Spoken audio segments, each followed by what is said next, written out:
Alright guys, I'm back under the carport and I've been working, as you can see. I got my K24 swap in, and right now I'm currently working on the wiring. Got the knock sensor wire ran through the firewall. I've got the alternator wire, and I got the starter wire right here. I'm using the RSX 0204 RSX harness, and it didn't have the starter wire or alternator wire into the harness, and I don't think it does, if I'm not mistaken. But I'm going to run it right into, I'm going to run the knock, the starter, and the alternator right into the wiring.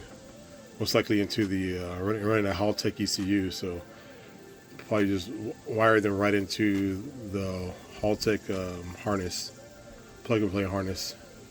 There's certain wires on the harness that are for starter, knock, alternator, and just about everything else that you need to wire up. So I'll be doing that, and I've got tested tape on the wires, all the wires there. I got tested tape. I'm using two different kinds, the soft, which is that one, and the harder one. They both take about the same amount of heat, 200 something degrees of heat. So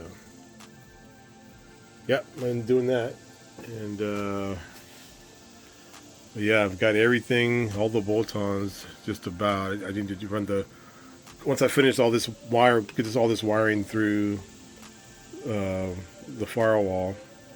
Then I'm going to put the radiator support on and start installing the radiator and the hoses and everything. This is still loose. So once I get it plugged in, then I'll get down here and tighten everything down. So yeah, that's where I'm at on the build. I've been posting a lot of videos. I've been working on this thing, working my job and working on this.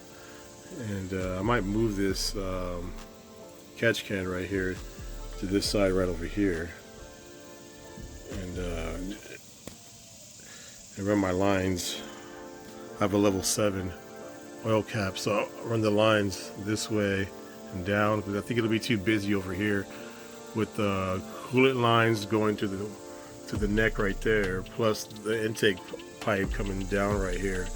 I know it might be too busy with trying to get the hoses plugged in right there. There you go. I think with the pipe coming down this way, I think that it might be too congested there. I'd be trying to run the hoses from up here and then down, and then trying to plug them in there. So I think I'll go the other way. There's nothing pretty much over there, and here I might be able to put the coolant overflow. That would be easier, because it's just one hose, one thin hose, versus two fat hoses about that size. So yeah, well, that's where I'm at, guys. Subscribe if you want to see the future progress, see this thing drive in the future. So thanks for watching. Later.